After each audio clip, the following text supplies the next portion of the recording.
Bonjour à tous et bienvenue dans cet épisode du podcast du PSG Club Montréal, un podcast dans lequel on parle de l'actualité du Paris Saint-Germain. On débriefe les matchs du club et on se projette également sur les prochaines échéances. Aujourd'hui, au sommaire, on va parler du début de saison du Paris Saint-Germain, un bilan chiffré, les victoires, les défaites, les buts marqués. On va faire une analyse également collective du jeu du Paris Saint-Germain, la progression par rapport à la saison dernière. Est-ce que le style de jeu a changé également? Et on se demandera si le PSG a lancé sa saison de la meilleure des manières. Ensuite, on parlera d'un sujet qui est de plus en plus d'actualité, c'est les blessures dans le collectif du club. Plusieurs blessés, dont 3 aujourd'hui. Donc on parlera de la gestion physique de Luis Enrique en ce début de saison. On pourra également se demander si le mercato a été trop léger. Et on se demandera par la suite quelles sont les solutions de Luis Enrique par rapport à ce nombre de blessés conséquents. Et pour terminer, on fera un focus sur la Ligue des Champions. On fera un rappel du tirage avec les adversaires du Paris Saint-Germain, une analyse de la poule avec ses forces et ses faiblesses. Et on se demandera, avec cet effectif-là, jusqu'où peut aller le Paris Saint-Germain dans cette compétition. Avec moi pour cet épisode de podcast, je suis avec Yohan. Salut Yohan. Salut Eddy, ça va bien? Ça va et toi? Ouais, écoute, un beau dimanche, on a vu des buts, un petit brunch, on va en parler plus tard, mais écoute, il fait beau à Montréal. Il y a un peu de cyclisme aussi pour les passionnés. C'est vrai qu'on se régale, hein. On a un temps vraiment extraordinaire. En septembre, là, il nous annonce une semaine magnifique en plus avec 26 degrés, plein soleil. Régalez-vous quoi. Et, mon deuxième acolyte aujourd'hui, c'est Bruce. Ça va Bruce? Bonjour, oui ça va très bien, belle victoire, beau match, on a vu du monde, donc oui tout va bien. Avant de commencer ce podcast, j'aimerais revenir sur un événement qui a été organisé par le PSG Club Montréal ce matin pendant le match PSG Lens. En fait, on a organisé un brunch qui était accessible à tous les membres de l'association pour le prix de 10 dollars. Je sais pas pour vous, moi je me suis régalé. Il y avait un petit peu de tout à manger, c'était super agréable comme événement. Il y avait des enfants, on a pu boire des coups, prendre un petit déj, regarder un match tous ensemble. C'était vraiment super. Donc, si vous souhaitez vous abonner à l'association, le lien est en description en bas de la vidéo. Ça vous donne accès à plusieurs avantages. Je vais laisser Johan parler pour les avantages qui sont donnés par le membership. Yes, merci Eddy. Ben oui, en effet, je suis responsable du programme de membership, donc je connais plutôt bien. On a un petit abonnement, une quarantaine de dollars à l'année. Ça donne accès à pas mal d'avantages, des rabais sur les bières, l'accès à tous les matchs gratuitement. Vous avez un cadeau de bienvenue. Le t-shirt que Bruce a aujourd'hui, c'en est un. Donc il y a pas mal d'avantages. On est vraiment nombreux. C'est agréable de voir que la communauté parisienne, même outre-Atlantique, est bien représentée. Donc, Ouais, et puis vous avez accès également à tous les matchs qui sont diffusés à la Maison France-Montréal avec une ambiance de folie, tout ça gratuitement. Ça donne un petit goût de Parc des Princes, donc honnêtement, il n'y a pas de raison de s'en priver, quoi. Et puis il y a une explosion du nombre d'abonnés depuis cette fameuse victoire en Ligue des Champions. Donc en fait, on est très nombreux, il y a une ambiance géniale, donc on vous attend. Et puis n'oubliez pas de liker cette vidéo et de vous abonner à la page YouTube du PSG Club Montréal, parce qu'en fait, plus vous vous abonnez, plus vous likez et plus on peut vous proposer du contenu de qualité. Donc voilà, n'oubliez pas, un petit pouce, ça prend 2 secondes. On va pouvoir commencer cet épisode en revenant donc sur le début de saison du Paris Saint-Germain. Un début de saison éclatant, malgré une préparation qui a été mise à l'écart. D'ailleurs, je pense qu'on est toujours en mode préparation, d'après Luis Enrique. 4 matchs, 4 victoires, 12 points. 10 buts, 10 buts marqués, 3 buts encaissés. Les 2 meilleurs buteurs sont Bradley Barcola et Joao Neves. Est-ce qu'on peut dire que le PSG a lancé sa saison de la meilleure des manières? Messieurs, je vous écoute. Honnêtement pour moi oui, présentement comme on le sait on a eu une préparation vraiment écourtée avec la Super Coupe d'Europe. Et honnêtement, personnellement, pour moi, on peut dire que c'est encore quand même en rodage malgré la Ligue des Champions qu'on vient de remporter. Donc personnellement, oui, pour moi. C'est sûr que Luis Enrique, justement, avec la fameuse blessure qu'il a eue la semaine dernière, fracture de la clavicule, il était quand même présent. Et de voir que son entraîneur est présent malgré tout avec la telle et tout, ça fait chaud au cœur pour les Parisiens quand même. Mais comme on dit, le manque de préparation justement peut être problématique avec les fameuses blessures qu'on a en ce moment. Ouais, moi je pense que c'était difficile de faire mieux que le début de saison qu'on est en train de faire. Ça me semblait compliqué de partir sur 4 victoires quand je vois qu'il y a des équipes qui ont repris la saison avant que nous on termine la nôtre. Ouais. Donc c'est vrai que la préparation, elle va jouer tout au long de la saison. On voit que là on commence à avoir des pépins, on va revenir dessus par la suite. Mais je pense qu'à la fin de la saison, on risque d'être vraiment en danger.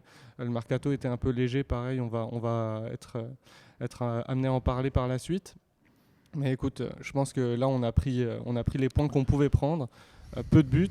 Au début, c'était un peu léger, l'animation offensive. Mais bon, je pense aussi que le physique des joueurs était un peu difficile. Donc, ils commencent à reprendre leur marque. On voit qu'il y a des joueurs qui sont amenés à jouer, du temps de jeu potentiellement qui n'était pas forcément prévu en début de saison. Donc, je trouve que c'est bien de voir quand même la cohésion d'équipe. On repart sur la même base que l'année dernière. Puis, je pense que malgré les blessures, ça peut être quand même... On a vu quand même qu'aujourd'hui, par exemple, pour le match de Lens, le Paris Saint-Germain évolue avec 3 défenseurs centraux, avec 2 pistons qui étaient beaucoup plus hauts. Ça, c'est un changement en fait, de la part de Luis Enrique qu'on n'avait pas vu en fait, auparavant. Est-ce que vous trouvez cette nouvelle formation intéressante ? Honnêtement, dans mon cas, quand même, oui, parce que effectivement, 3 défenseurs centraux. Après, on sait que Lucas Hernandez a la possibilité justement d'être latéral, d'être latéral ou bien défenseur central. Donc pour moi, j'aime bien ce que Lucas Hernandez a apporté quand même. Honnêtement, c'est sûr que Zabarni, c'était quand même des beaux matchs récemment. Donc Zabarni vient d'arriver quand même.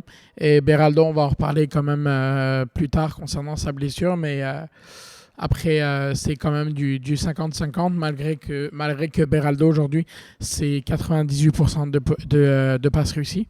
Et Lucas Hernandez, c'est 100%. Le fameux Beraldo. Par contre, il y a vraiment une question qu'on peut se poser, c'est-à-dire que le Paris Saint-Germain n'a pas eu de préparation physique, est toujours en rodage, comme vous l'avez dit, et pourtant, ils continuent d'écraser leurs adversaires qui, eux, ont eu une préparation physique. On a eu également un mercato qui a été très léger à cause du problème des droits télé dont tout le monde est au courant. Est-ce que le niveau de la Ligue 1 n'est pas alarmant ?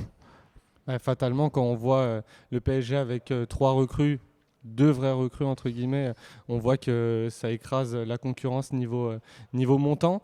Je pense que oui, le niveau est alarmant quand on voit Lyon qui a des grosses difficultés, plein d'autres équipes qui sont niveau financier dans le rouge à cause des droits télé, à cause d'une mauvaise gestion. Il y a des clubs qui sont vraiment très en difficulté, c'est alarmant de voir ça.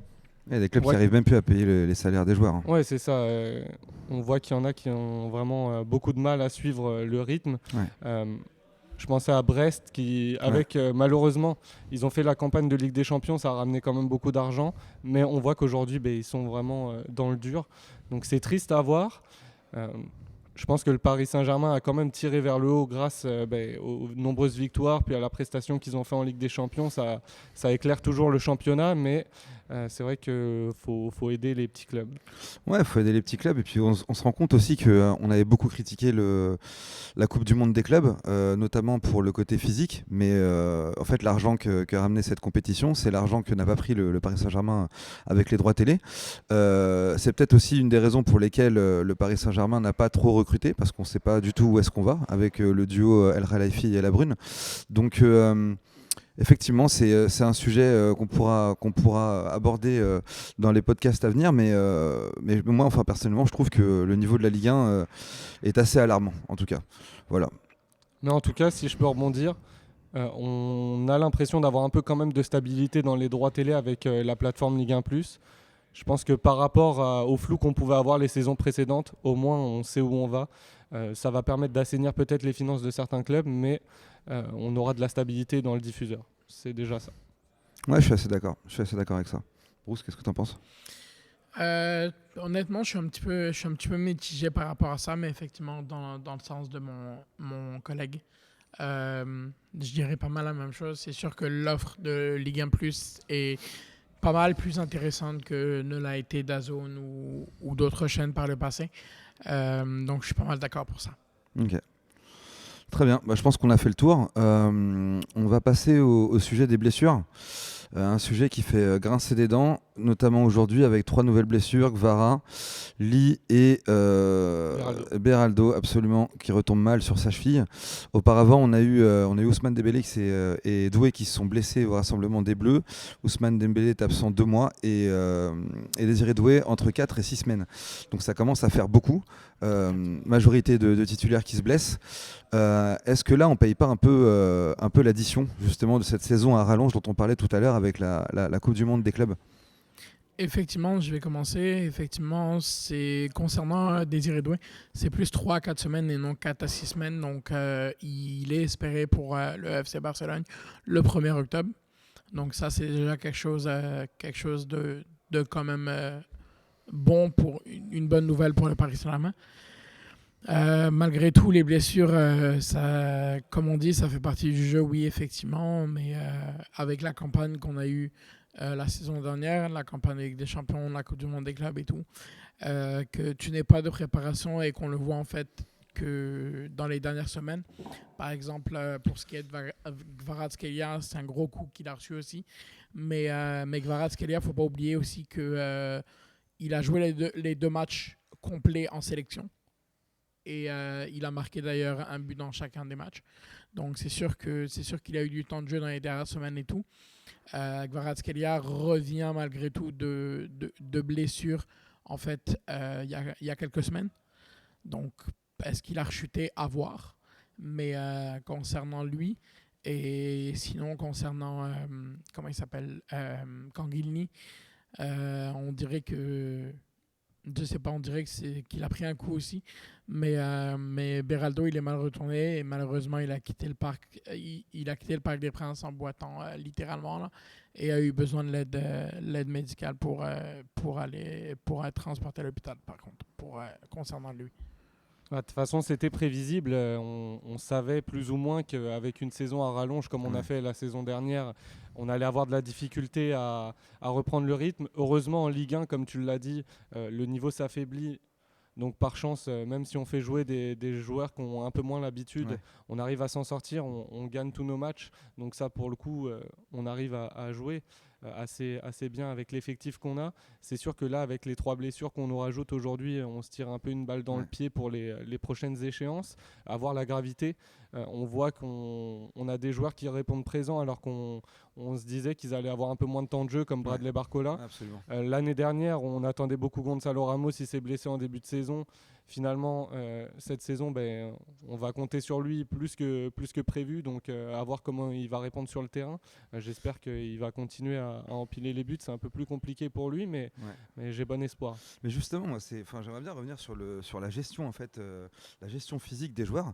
C'est-à-dire que moi, l'impression que j'ai eue, c'est que en fait, Luis Enrique et le Paris Saint-Germain avaient bien géré la situation, comme ils l'ont fait l'année dernière d'ailleurs. Même si Ousmane Dembélé avait senti une petite gêne, il avait été mis au repos. Et en fait, comme on a pu le voir, il y a eu un vrai problème de communication entre le PSG et le staff de l'équipe de France.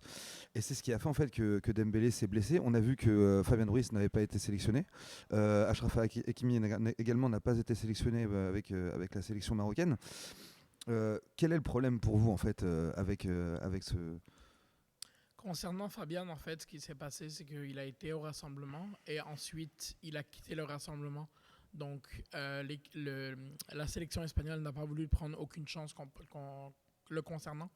Et Achraf Hakimi, la même chose, parce qu'ils savent très bien qu'il y a la CAN qui arrive et que concernant Hakimi, c'est un élément de la sélection marocaine et du Paris Saint-Germain, en fait. Donc Hakimi a eu une très grosse saison, beaucoup de matchs. Donc c'est sûr que le moindre moment où tu peux le faire reposer, tu le fais reposer. Et si ça implique de pas l'amener en sélection, tu l'amènes pas en sélection, puis c'est tout. Ah mais justement, en fait, moi, il y a quelque chose que j'arrive pas forcément à comprendre, c'est-à-dire qu'on a pris connaissance du mail que le Paris Saint-Germain avait envoyé au staff de l'équipe de France, en leur disant qu'en fait, Ousmane Dembélé, effectivement, avait été appelé au rassemblement, mais qu'il ne devait pas jouer parce qu'il était blessé. Ensuite, Didier Deschamps, je fais un petit rappel de ce qui s'est passé, s'est défendu en disant que c'était l'autre cuisse qui avait été touchée, mais on sait tous que lorsqu'on est blessé, en fait, on force sur nos appuis sur la jambe qui nous fait pas mal, et en fait forcément il y a un moment où ça pète. On connaît la fragilité physique d'Ousmane Dembélé. À quoi joue Didier Deschamps en fait? Moi, je pense qu'il a un système bien défini dans sa tête. Là, il veut absolument profiter de sa dernière Coupe du Monde avec la France pour briller. Je pense qu'il voulait être le plus rapidement qualifié, donc mettre la grosse équipe directement. On sait qu'il y a Olysée, Mbappé qui marche bien en ce moment, donc Dembélé qui va recevoir son ballon d'or dans les prochains jours. On croise les doigts. Ouais, ça va le faire, ça va le faire. Mais c'est ça, il voulait, je pense, tout de suite marquer le coup contre des équipes qui ont quand même un niveau intéressant. Donc je pense qu'il a voulu prendre le risque. Il s'est dit, ça va passer. Mais il se tire une balle dans le pied en faisant ça, en fait. C'est-à-dire qu'il a alerté de la fragilité physique d'un joueur. Malgré ça, il le fait rentrer alors qu'il peut faire rentrer Thuram. Il y a d'autres joueurs qui peuvent faire rentrer en fait à sa place. Pourquoi faire rentrer là 2 mois out, le prochain rassemblement il sera pas là vraisemblablement parce qu'il va falloir qu'il se remette en forme. On va le mettre dans le formol, mais finalement il dérange le PSG, il dérange l'équipe de France. Je comprends pas trop la gestion en fait. Honnêtement, je pense que... Est-ce que toi, t'aurais fait jouer Marcus Thuram à la place de Dembélé? Tu mènes 1-0, tu joues l'Ukraine. Tu mènes 1-0, t'es à domicile. T'as Ousmane Dembélé qui est blessé, on connaît sa fragilité physique. J'aurais peut-être fait, je sais pas, à Kliouche. Ouais, je pense aussi, comme toi, j'aurais donné du temps de jeu un peu à Kliouche. Ça lui aurait fait du bien. Puis il sort pas d'une aussi grosse saison qu'Ousmane. Mais je pense qu'il s'est dit, peut-être le joueur lui a dit qu'il se sentait bien, ou alors que les membres de son staff lui ont dit que ça pouvait le faire. Donc il l'a lancé dans le grand bain. Mais c'est pas la première fois que le staff de l'équipe de France est dans la panade. On se rappelle de Karim Benzema. Oui, c'est vrai. Je me souviens aussi, il y a eu de nombreux rassemblements où, dans les années passées, on a eu beaucoup de difficultés, des joueurs qui revenaient toujours blessés. C'est quelque chose de récurrent. Je suis axé plus sur le PSG, donc oui, je remarque un peu plus les blessures des joueurs parisiens. En même temps, il y en a un peu plus dans les équipes nationales que des joueurs d'Angers, par exemple, malheureusement. Ouais. Mais je pense que c'est quelque chose de récurrent, malheureusement, et on va devoir composer avec pour cette saison. Surtout que c'est une grosse saison. Depuis l'arrivée de Luis Enrique, on n'a loupé qu'un seul match, la finale de Ligue des Champions 2024. Donc les joueurs enchaînent. On a parlé d'Hakimi qui avait joué les Jeux Olympiques, qui a enchaîné avec la grosse saison. Il va continuer à faire aussi la CAN. Donc il y a beaucoup de choses pour lui. Et là, tu lui fais une très belle passe décisive du coup, parce que Achraf Hakimi n'a pas de remplaçant fixe au poste de latéral droit. On l'a vu l'année dernière, c'était soit Warren Zaïre-Emery, soit Joao Neves. Avec le nombre de blessés qu'il y a en ce moment, est-ce que on se dit pas que ça a été un mercato un peu léger en fait de la part du Paris Saint-Germain, même si on expliquait auparavant que il n'y avait plus les droits télé et qu'il fallait faire attention aux dépenses. Est-ce qu'on n'aurait pas peut-être pu se renforcer au poste de latéral, droite ou gauche d'ailleurs, et peut-être quelqu'un au niveau offensif, peut-être au milieu de terrain ou quelqu'un de plus en tout cas. Enfin moi c'est ce que j'aurais attendu personnellement. Personnellement, je trouve pas nécessairement qu'on aurait dû à tout prix en fait se renforcer sur ce poste-là, sachant que il y a aussi la possibilité justement pendant la CAN que ça soit Zabarni sur le côté. Luis Enrique a déjà pensé à cette situation-là, donc j'ai hâte de voir s'il va le faire ou pas. Mais en fait, ce qui se passe, j'ai l'impression que les latéraux courent pas réellement les rues. On a eu le départ de Trent Alexander-Arnold de Liverpool jusqu'au Real Madrid. Mais si on regarde, les latéraux, il n'y a pas eu tellement de départs de latéraux dans mais tu peux aller les chercher. En fait, moi je pense que des latéraux, il y en a. Tu vois, il y a le frère de Désiré Doué qui joue à Strasbourg, qui est un très, très bon latéral droit. Le seul problème, c'est vu que Achraf Hakimi ne laisse aucune place à son remplaçant, c'est de trouver un latéral qui acceptera de jouer très très peu en fait. Et ça, j'ai pas l'impression honnêtement qu'il y en aura réellement qui vont venir en fait, sachant très bien que ça va être juste, admettons, pendant la CAN. Puis après, il ne jouera pas jusqu'à la fin de la saison, en fait. J'ai l'impression que ça va être ça, moi. Mais Guéla Doué, lui, va jouer aussi la CAN normalement. Ouais. Donc c'est un très bon joueur. Je pense qu'en plus avoir son frère dans l'effectif, son petit frère, ça aurait été bénéfique pour lui, surtout dans l'intégration. Mais le problème, il n'aurait pas été résolu. Je pense que tu en as parlé tout à l'heure, le système à 3 défenseurs. Ça permet encore plus d'intégrer soit Joao Neves, soit Warren Zaïre-Emery sur le côté droit. C'est vrai. Profiter de ses talents de percussion, même si la saison passée, c'était un peu plus compliqué. Mais on avait Nordi Mukiele qui est revenu de prêt. On ne l'a pas conservé. Je pense que... On connaît les raisons pour lesquelles il ne l'a pas conservé. Hein. Oui, exactement. Mais je pense que si le joueur ne rentre pas dans l'effectif, dans la tête de Luis Enrique, il n'en veut pas. Il ne va pas dépenser pour dépenser. On a fait la bêtise, entre guillemets, les années passées. On a appris de nos erreurs. C'est vrai. Moi, je vois que la défense, quand même, tourne bien parce qu'on voit que Zabarni a eu du temps de jeu, Beraldo également. Il se blesse aujourd'hui, mais Marquinhos a été laissé au repos quand même pas mal depuis le début de la saison. Là, je fais aussi que, bon, peut-être qu'avec la saison qu'il a fait l'année passée, c'est un peu plus difficile pour lui de se remettre physiquement. Mais Pacho, je pense pas que lui, il a de grosses difficultés en raison de son âge. Donc, on voit que ça tourne bien en défense. Au milieu, on a les trois qui tournent toujours, Vitinha, Neves et puis Ruiz. On n'est jamais déçu d'eux.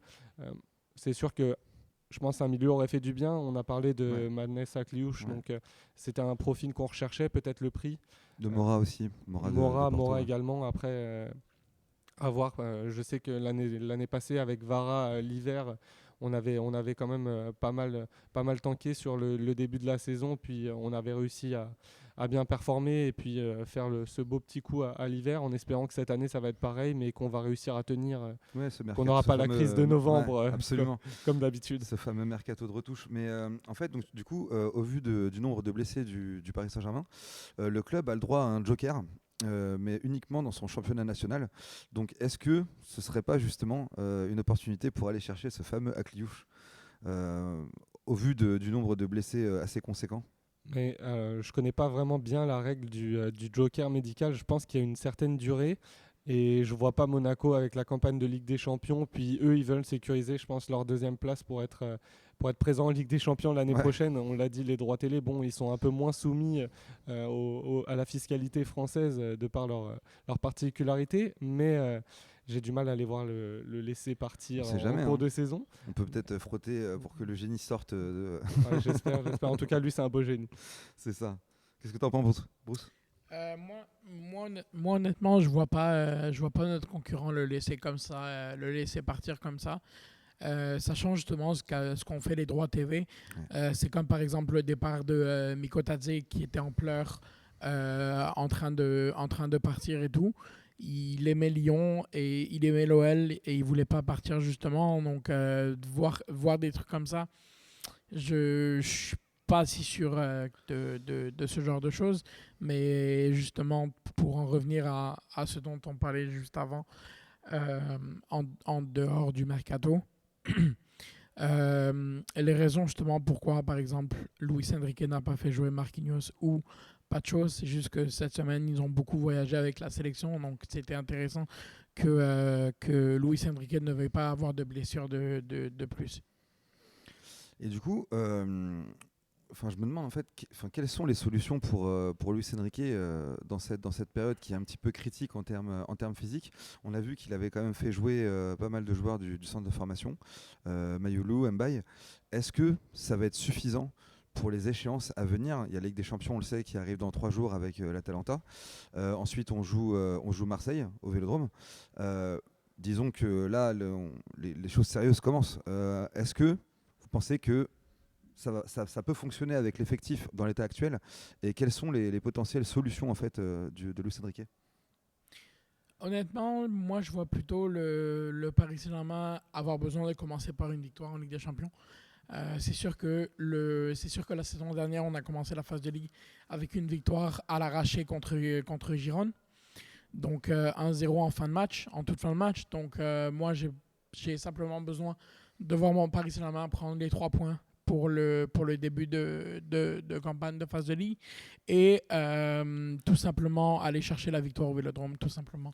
En tant que Parisien, on a besoin d'aller chercher la victoire au Vélodrome, tout simplement. Et moi, honnêtement, qu'on aille la chercher avec la manière, mais si on va la chercher avec un bon match quand même de nos joueurs, même avec l'effectif qu'on a, on a simplement besoin d'aller chercher la victoire pour commencer à sécuriser la place déjà dès le début.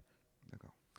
À voir surtout Gvara, la blessure à date, on n'a pas plus d'informations. Ouais. Mais si lui peut être revenu, ça semblait plus un coup de crampon sur le mollet. Donc peut-être que d'ici mardi, il sera de retour. En tout cas, je vois Luis Enrique composer avec les blessures. Il va mettre son trio magique au milieu de terrain, puis peut-être faire monter quelqu'un comme Warren sur le côté droit pour ses qualités de percussion. Je pense que si jamais Gvara n'est pas là, ça sera sûrement un choix. Mais c'est vrai qu'on voit que quand Ousmane Dembélé n'est pas là, il y a un vrai manque. C'est vraiment un joueur très très important dans le système de Luis Enrique. On attend là Gonzalo Ramos parce que c'est vraiment son moment. Pour l'instant, Bradley Barcola aussi, qui fait office de super joker, nous montre notamment aujourd'hui avec son doublé qu'il est présent. Gonzalo Ramos, pour l'instant, c'est quand même des débuts assez timorés depuis le début de saison. Ouais, mais on sait que c'est quelqu'un qui marche à la confiance. Donc, une fois qu'il va en mettre un, on se souvient qu'il avait mis un beau but au Vélodrome. Donc, j'espère que sa saison va se lancer là-dessus. S'il peut commencer déjà mercredi contre l'Atalanta, c'est encore mieux. On sera preneur. Mais c'est un tueur. Donc, une fois que son instinct de chasseur va reprendre, il va empiler les buts. Ça, j'ai pas de doute. Puis, je suis persuadé que, comme tu disais, avec des pistons qui montent plus, on va réussir à faire des centres un peu plus au cordeau pour qu'ils puissent les reprendre. J'ai peu de doutes quand je vois ça.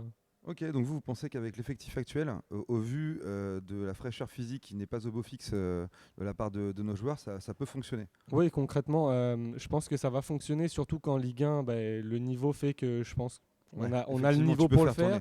Les 2 prochains matchs vont être des matchs importants. Après, on va jouer Barcelone. Peut-être qu'il y en a qui seront de retour.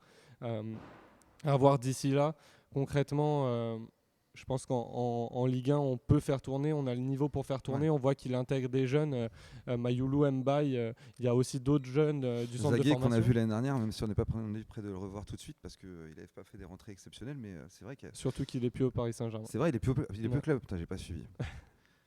Il est prêté, je sais plus, j'ai plus le club en tête, mais je sais, alors, je veux pas me tromper dans les noms, mais Jean ou quelque chose comme ça aussi chez les jeunes, j'ai vu des stats passer, c'est vraiment impressionnant, à voir s'il a le niveau pour monter avec le groupe pro, mais on a un beau vivier. À mon avis, on peut faire monter quelques jeunes, puis leur donner un peu de temps de jeu. La coupe va pas commencer tout de suite, mais en Ligue 1 contre des équipes un peu plus faibles, quand on va jouer des Lorient, Brest, sans leur manquer de respect, à mon avis, on peut. Ils sont en bas du classement. On vous aime. On les aime, ils sont en bas du classement malheureusement pour eux, mais on pourrait faire tourner un petit peu pour laisser du temps de jeu aux plus jeunes. Ok. Lorient qui a pris une rouste au Vélodrome ce week-end, 4-0, qui a été réduit très rapidement à 10 contre 11. Et ils ont du mal à finir les matchs à 11. Ouais. Surtout que c'est à la 10e minute, donc ça lance le match. Penalty plus carton rouge. Donc voilà, 80 minutes à 10 contre 11, c'est quand même pas mal difficile, sachant les problèmes que Lorient a déjà depuis le début de la saison, sachant que le podium de dernier, c'est Lorient, Metz et Brest. Ça commence très très mal pour les 3 derniers. C'est bien, ça permettra aux Marseillais justement de nous redire qu'ils jouent le titre et qu'ils vont titiller le Paris Saint-Germain cette saison. Et puis notre victoire au Vélodrome n'en sera que plus belle dimanche prochain. Exact. Pour terminer, on va faire un petit focus sur la Ligue des Champions. Donc le tirage au sort, on a fait pire que l'année dernière, on se disait que ça allait être compliqué, mais en fait on a tiré les adversaires les plus difficiles de chaque chapeau. Donc on va jouer le Bayern Munich, Barcelone, l'Atalanta, Leverkusen, Tottenham, le Sporting, Newcastle et l'Atlético Bilbao. Qu'est-ce que vous pensez globalement de ce tirage ? Écoute, moi j'aime bien, j'aime voir des grosses équipes dès le début, ça va nous permettre de hausser le niveau, comme on l'a dit en Ligue 1, le niveau est un peu plus faible, donc on va devoir mettre les pieds dans le plat tout de suite. C'est des grosses équipes, après, oui, la saison dernière, on a fait plus compliqué cette saison que la saison passée, mais aussi il faut prendre en compte que les clubs ont perdu quand même des grosses forces, je pense à Leverkusen, je pense au Sporting, Newcastle aussi qui a perdu Alexander Isak, donc Nous, on va composer avec les blessures. Eux vont faire avec les joueurs en moins. Donc, ça va être des beaux déplacements, des beaux matchs à voir. J'ai hâte. Ça commence mercredi. Bah, je pense qu'on a tous hâte, effectivement. Ça commence mercredi avec le match de l'Atalanta. L'Atalanta qui est un gros inconnu d'ailleurs. On ne sait pas trop ce que ça va donner cette saison. Qu'est-ce que tu en penses, toi, Bruce, de ce tirage au sort? Moi, honnêtement, c'est comme mon collègue Johan. J'aime bien ce tirage perso. C'est sûr que commencer dès le début avec des matchs comme l'Atalanta, par exemple, et le FC Barcelone le 1er octobre, honnêtement, j'ai hâte de voir ça. C'est sûr qu'ils ne savent toujours pas, en fait, le FC Barcelone, si ça va être au Camp Nou ou pas. Je ne pense pas que ça va l'être parce qu'ils disent qu'il y a du retard pas mal qui a été pris justement sur les travaux et tout. Donc, l'inauguration va Classique attendre avec pour Barcelone, l'instant. on va dire, hein. Mais oui, effectivement, le Barça, le Bayern, en fait, comme on dit, on vibre pour ça. On vibre pour les grosses échéances européennes et les grosses soirées européennes. Donc en fait, j'ai hâte de voir des belles rencontres comme ça. Et sachant que dans les dernières années, on a battu Barcelone en 2021 et 2024 en match aller-retour. Cette année, en Coupe du Monde des clubs, on a battu le Bayern 2-0 à 9 contre 11. J'ai hâte de voir ce que ça va donner dans des rendez-vous comme ça. Et honnêtement, même si c'est des grosses échéances, excuse-moi, comme on dit, amenez-nous qui vous voulez. Et on est le Paris Saint-Germain, on est champion d'Europe. Donc on veut faire le back-to-back. Donc comment dire en français On veut les prendre de façon consécutive. C'est ça, de façon consécutive, exactement. Merci, Johan. Mais voilà, pour moi, ça va être ça. Ok. Moi, je vous avoue que c'est une poule que je trouve très relevée et au vu des problèmes physiques dont on a parlé auparavant, j'aurais préféré avoir une poule un peu plus légère, même si effectivement on vit pour ce genre de match. J'ai simplement peur qu'on soit en difficulté sur la longueur. On verra bien. Pour vous, si on doit donner un classement de cette poule en termes du meilleur et du plus faible. Honnêtement, moi, je vois quand même le Barça a vraiment bien marché la saison passée. Je les vois continuer sur la même dynamique. Hansi Flick a apporté vraiment quelque chose de vraiment très intéressant dans cette équipe. Pareil, le Bayern de compagnie. Pour le reste, je pense qu'ils seront quand même vraiment inférieurs à nous. Tu penses que le Bayern de compagnie peut venir nous gêner? Moi, j'ai Non, pas l'impression. honnêtement, je pense que je vois qu'on va prendre entre 17 et 19 points à peu près. Ok. Donc je pense qu'on va terminer dans les 8 à l'arraché. Ok. Mais le match le plus compliqué pour moi, ça va être vraiment Oui, sans problème, le le FC déplacement à Barça. Bah, surtout que c'est dans pas très longtemps et qu'on sait que peut-être plusieurs joueurs ne seront peut-être pas encore complètement rétablis. Donc, Exactement, l'inconnu de l'effectif. Après, on ira sûrement avec un petit goût de déjà vu parce que on les a joués récemment, comme l'a dit Bruce. Ouais. On les a battus chez eux, puis ils nous ont battus chez nous. Donc à voir comment on va se déplacer là-bas avec l'équipe. Si on a la chance d'avoir un Ousmane Ballon d'Or sur le terrain face à un Lamine Yamal qui terminera deuxième, ça sera encore plus savoureux si on repart avec les 3 points. Absolument. Et puis il y aura aussi une petite revanche pour Tottenham de la finale de la Super Coupe d'Europe. Tottenham conjoint. Qu'est-ce que tu en penses, toi, Bruce? Honnêtement, comme j'ai dit, j'ai hâte de voir ces échéances. Mais pour moi, j'aime pas quand on dit j'aurais préféré un tirage plus léger ou quoi. Parce que le problème, c'est que si tu es en Ligue des Champions, c'est que tu as mérité ta qualification. Et j'ai l'impression que oui, il y a des clubs qui sont plus faibles et tout. Par exemple, première participation pour Pafos ou des clubs comme ça. Mais honnêtement, à ne jamais penser qu'il ne peut pas y avoir des surprises. Il y a des petits clubs qui ont déjà éliminé par le passé des gros clubs. Et par exemple, l'an dernier, qui aurait cru justement que Arsenal aurait autant déglingué le Real Madrid qu'ils l'ont fait sur un aller-retour? Ça, je suis pas d'accord du tout, par contre, parce que vraiment, le Madrid, on l'a vu. On l'a vu très vite la saison dernière que c'était faible, qu'il n'y avait pas beaucoup de cohésion, que Carlo Ancelotti avait un petit peu lâché l'équipe, qu'il avait déjà la tête à la sélection brésilienne. On a vu qu'il y avait des creux, on a vu que Mbappé avait beaucoup de mal à s'intégrer et que qui prenait une place qui n'était pas la bonne au sein de l'effectif. On l'a vu, on voyait aussi que malgré le fait qu'il y ait beaucoup de blessés à Arsenal au moment des matchs à élimination directe de la Ligue des Champions, que c'était une équipe qui était solide, que Arteta avait quand même la main mise sur son groupe.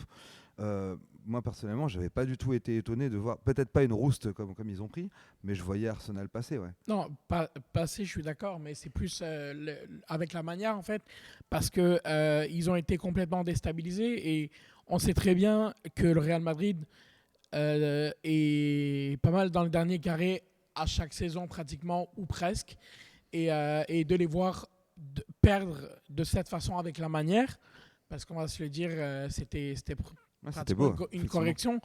Mm. Donc voilà, et c'est juste que le Paris Saint-Germain, d'année en année, avec les phrases de Nasser, avec les phrases de Luis Enrique, Luis Campos et compagnie, donc de dire qu'il y a un tirage favorable ou non favorable, honnêtement, on veut les victoires. Non mais ce que je veux dire, c'est qu'il y a quand même une différence entre l'Union Saint-Gilloise et le Bayern Leverkusen, quoi. Ah non, j'ai pas dit le contraire. Non, ça c'est clair et net. Mais c'est juste que Leverkusen, présentement, on ne sait pas ce que ça donne depuis le départ de Xabi Alonso. Ensuite, l'Atalanta, Gasperini, il est parti. Donc la méthode Gasperini, elle n'est plus là. Et tu ne sais pas ce que ça va donner. L'Atalanta, on l'a déjà affronté au Final 8 en 2020. C'était une autre équipe. Hein, Non, clairement, c'était une autre équipe. Mais après, si tu me dis que le Paris Saint-Germain a peur d'affronter l'Atalanta ou des clubs comme ça, je suis désolé, mais non, j'ai pas parlé de peur. Hein. t'as pas ta place Non, en Ligue des Champions. J'ai pas parlé de peur. Hein. J'ai simplement dit qu'au vu de la saison à rallonge qu'on vient d'avoir, ça aurait peut-être été beaucoup plus simple de faire tourner en Ligue des Champions avec des équipes qui auraient été d'un niveau inférieur à celle-ci. C'est tout ce que j'ai dit. Oui. C'est pas une question de peur. Normalement, le Paris Saint-Germain, là, il doit arriver avec ses grands sabots en tant que champion en titre, et il doit avoir peur de personne. Et je pense que d'ailleurs, ils ont peur de personne. Personnellement, je vois le Paris Saint-Germain dans le top 6. Je t'avoue, franchement, je le vois dans le top 6, ok, au final. Je t'avoue, okay. franchement, je le vois dans le top 6. Et personnellement, alors oui, comme tu l'as dit tout à l'heure, tu aimerais avoir l'affrontement Dembélé et Yamal. Mais je pense que normalement, d'après les dernières indiscrétions de plusieurs médias et plusieurs journalistes justement avec qui j'étais en communication, il va manquer l'Atalanta, Marseille, Barcelone, Lille. Donc ces 4 matchs normalement où Ousmane ne serait pas là.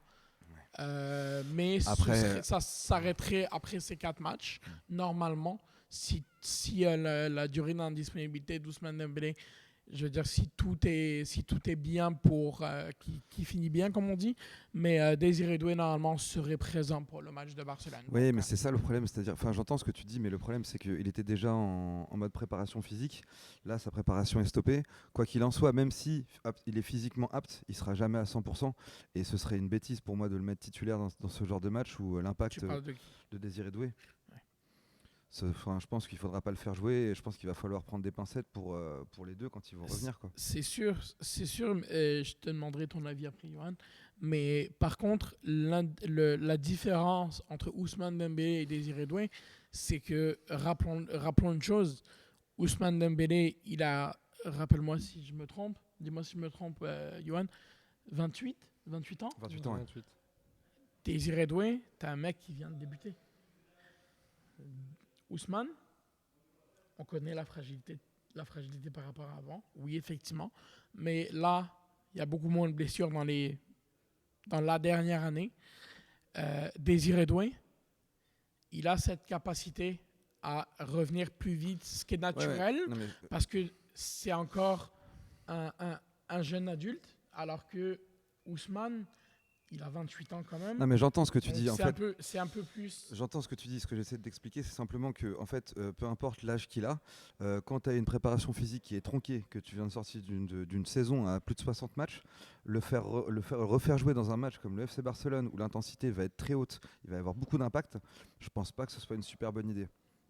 Je vois ce que tu veux dire. Par contre, Désiré Doué, 60 matchs, non. Désiré Doué n'a pas joué tous les matchs. En première partie de saison, il n'était pas titulaire. Je pense qu'on pourrait regarder, mais il s'approche des 50 matchs Désiré Doué. Hein. Oui, peut-être, mais il y a quand même une différence entre le nombre de matchs de Ousmane Dembélé et le nombre de matchs de Désiré Doué. Je suis d'accord avec toi, mais après comme on dit, Luis Enrique fait ses choix.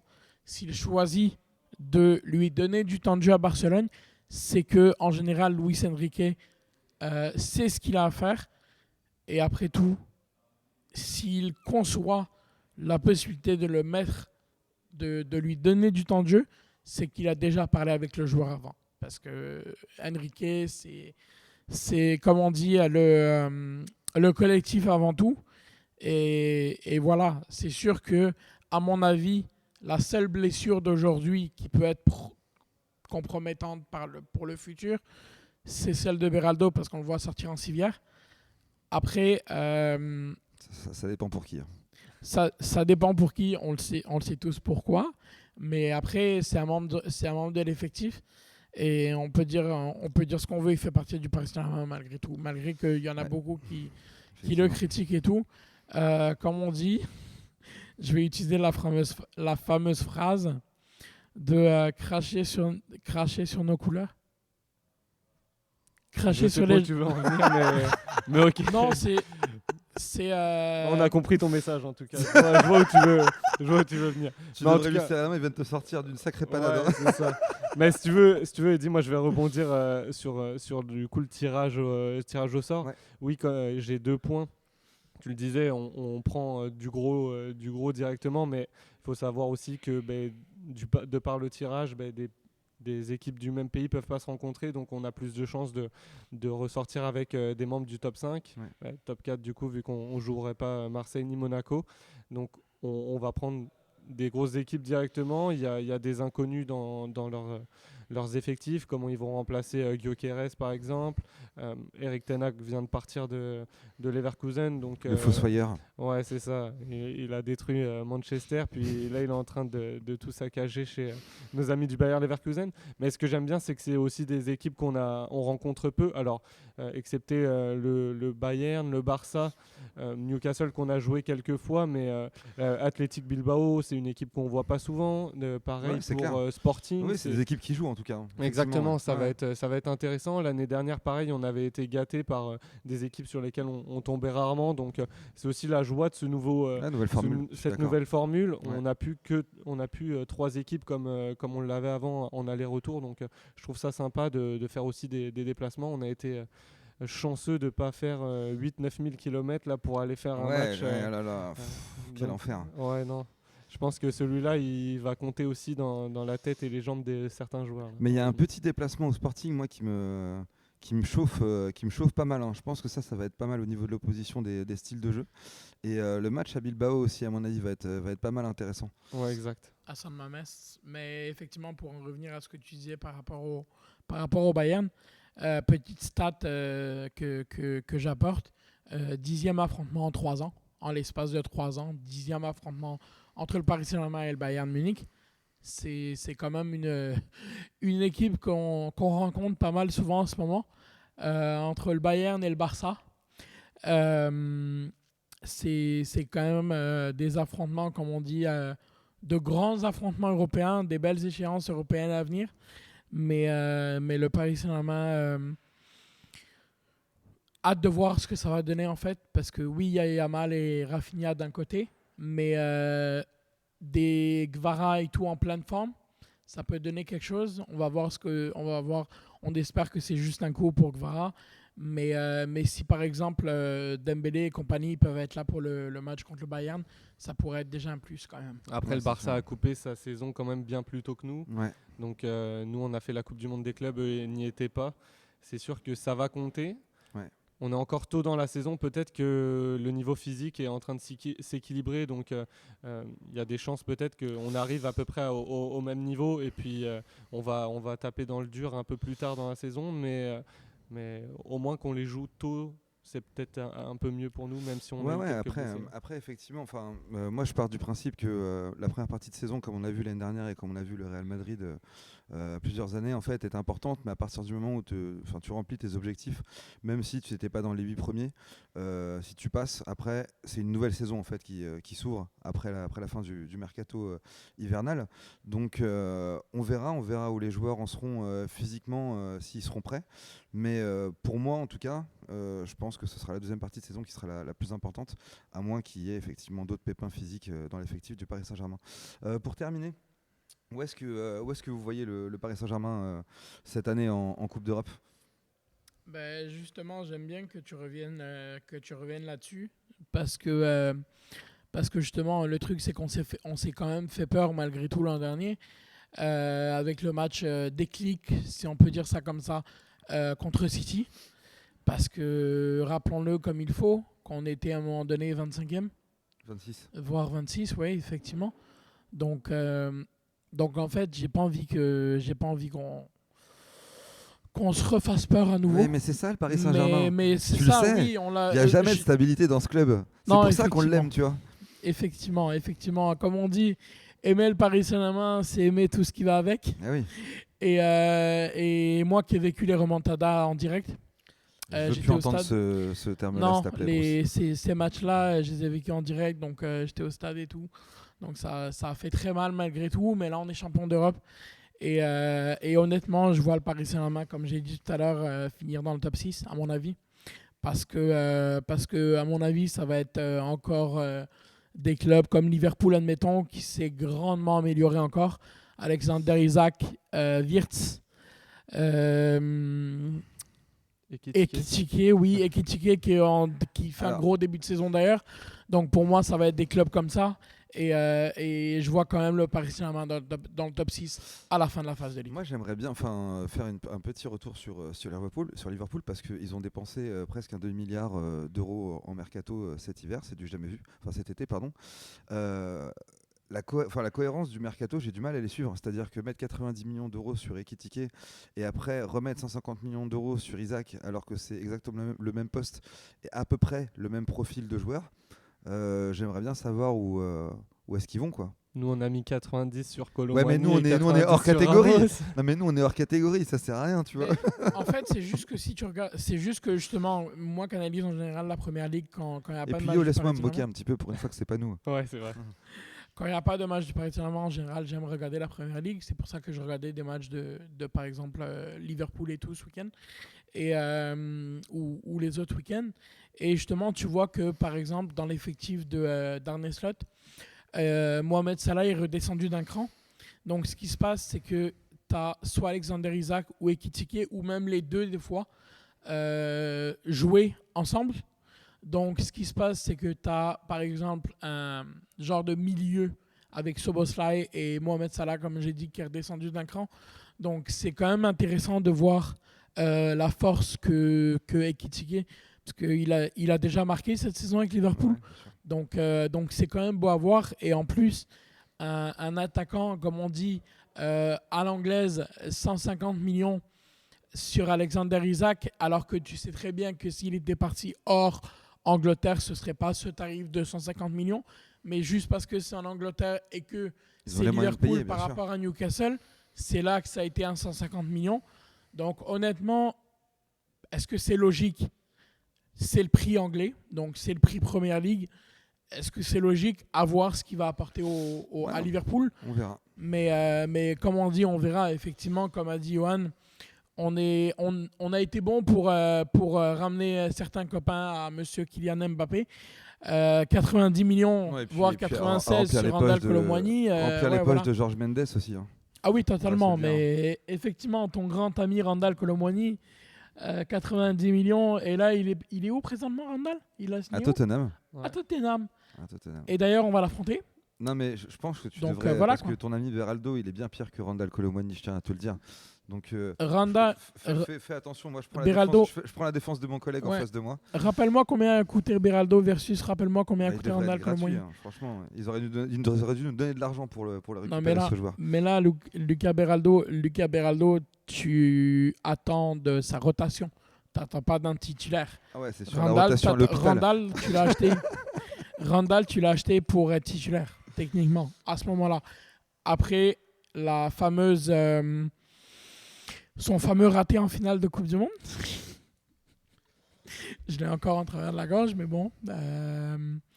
Donc pour moi, c'est pas mal ça. Mais comme j'ai dit, après tu me diras, mon cher, où tu vois le Paris Saint-Germain situé. Mais personnellement, moi, je vois Paris champion de Ligue 1 encore, comme à chaque année. Et en termes de Ligue des Champions, la Coupe intercontinentale, perso, on va la chercher en décembre. Hakimi va chercher la CAN. Non, mais je parle en termes de Ligue des Champions, pour recentrer le mais oui, personnellement, je crois que ça va être un top 6. Et moi, j'y vais. Dans les poules, top 6, ok. Moi, j'y vais pour le back-to-back, personnellement. Ok, très bien. Bon, bah écoute. Et toi, Yohan ? Moi, je pense que ça va être vraiment compliqué. Je les vois top 8 pour la phase de ligue. Après, ça va vraiment dépendre de l'adversaire qu'on va avoir en face. Ouais.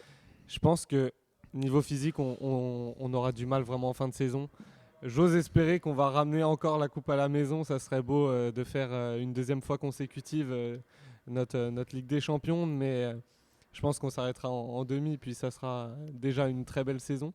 J'espère qu'on ira au bout, mais si on s'arrête en demi, je serais déjà quand même très satisfait des joueurs. Je suis assez d'accord avec toi. Pour les 8 premiers, je pense que oui, effectivement, on peut le faire, même si c'est pas assuré, je pense qu'on peut le faire. Et après, effectivement, je pense que ça va commencer à tirer en fin de saison. Moi, ce qui m'inquiète le plus, c'est qu'il y a le mondial à la fin de l'année, donc les joueurs ne vont encore pas se reposer. Et ils vont encore revenir dans un état lamentable. Donc je les vois où ? Je les vois effectivement quart de finale ou demi-finale. Après, on a eu des tirages assez compliqués l'année dernière, à part Aston Villa. Peut-être que on va avoir des tirages favorables à partir des phases à élimination directe qui nous permettront de passer et puis de faire le back-to-back. On ne sait jamais, mais en tout cas, si on retombe sur des adversaires de très très haut niveau, de toute façon, quoi qu'il en soit, ce sera des adversaires de très haut niveau, mais sur les top 8 à partir des huitièmes de finale, je pense que ça va être compliqué. À moins que Luis Enrique fasse comme l'année dernière et qu'il fasse complètement tourner en fait en Ligue 1. Ça avait marché d'ailleurs, hein. Ça avait bien marché avec clairement. Gonzalo Ramos qui avait fait des merveilles, qui était sorti du chapeau, on ne sait pas ce qui s'était passé. S'il arrive à faire ça et à préserver les joueurs importants pour les matchs à élimination directe, pourquoi pas, si ça fonctionne. Mais j'émets un doute sur la condition physique des joueurs cette saison. Ouais, d'où le fait qu'on est obligé d'être top 8 pour s'éviter 2 matchs quand même supplémentaires. Ça serait dommage de jouer 2 matchs supplémentaires, même si on pourrait affronter des équipes quand même beaucoup plus faibles que nous. Mais si on est capable de passer outre, ça serait vraiment bénéfique pour l'effectif. Comme l'a dit Bruce, la coupe intercontinentale qu'on va devoir jouer, c'est un match supplémentaire. Les adversaires sont ça se joue en pas Amérique non plus, du Sud aussi, ça non ? C'est pas quelque chose comme ça ? Okay. Ça se joue en Amérique du Sud, la coupe intercontinentale ? Oui. C'est ça. Mais non, c'est sûr que les adversaires... Non, au Qatar. Ça va être au Qatar. C'est vrai, quelle question. Tous les joueurs. Hein. Mais les adversaires sont peut-être pas du même calibre que celles les équipes qu'on va affronter en Ligue des Champions, mais bon. Je sais pas si je me trompe, mais je crois qu'on joue directement la finale. Hein, on joue directement la finale. Oui, ouais, absolument. C'est ça, exactement. Mais ça fait quand même un match de plus dans la saison. Oui, c'est ça. Un déplacement encore. Ouais. C'est ça. Puis on connaît aussi la magie de la Coupe de France, des matchs bourbiers qu'on peut avoir. Donc c'est ça. Il va falloir que les jeunes soient prêts à jouer quand même pas mal de minutes. Le petit Camara en défense. Il y a Mayoulou qui se fait une grande place. Mbaye qui joue quasiment tous les matchs. Il est rentré tôt aujourd'hui avec la blessure d'Ogvara, mais il a de plus en plus de temps de jeu. Il a un peu de mal dans le dernier geste, mais il va progresser au fil de l'eau. On voit qu'il va prendre un peu plus d'espace, donc ça va être ça. C'est juste que là, en plus, dans certains de tes matchs, par exemple le match d'aujourd'hui, tu fais pas rentrer. Au début, tu commences pas avec Fabian pour lui laisser du repos. Tu commences pas avec Joao Neves non plus. Donc en fait, des joueurs comme ça, sachant que Il y a une autre trêve internationale en octobre. Si tu peux les faire reposer le plus possible parce que c'est tes éléments clés, comme on dit, sachant que Dembélé est blessé, Doué est blessé. Maintenant, il y a Kvara qui est blessé parce qu'il a enchaîné en plus. Comme j'ai dit tout à l'heure, les 2 matchs de la Géorgie, il les a joués les 2. Et que tu peux te permettre, par exemple, de mettre justement sur ton banc, dans des matchs de Ligue 1, les Pacho, Marquinhos, parce que les 2 ont voyagé. L'un a voyagé avec l'Équateur, l'un a voyagé avec le Brésil.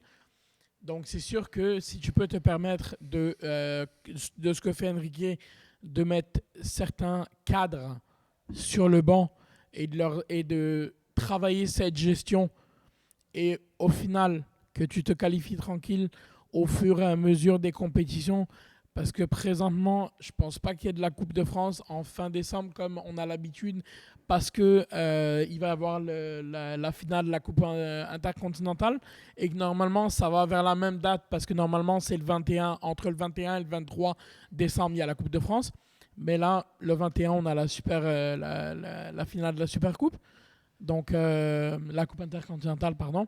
Mais voilà, là, il y a quelque chose qui va être clé en fait pour le Paris Saint-Germain, c'est la gestion de ton effectif. Et ça, Luis Enrique est un pro, on l'a bien vu la saison dernière, pour tout ce qui est la gestion de ton effectif par rapport aux blessés et tout. Il y a des informations qu'on a aussi, c'est que en fait, Luis Enrique a une feuille de route en fait pour chaque joueur, et que quoi qu'il en soit, en fait, malgré les événements d'un match, il y a des minutes à pas dépasser pour chaque joueur. On l'a vu l'année dernière dans certaines circonstances. Donc, je pense qu'il suivra en fait ce schéma, mais d'où l'intérêt de ne pas avoir trop de blessés.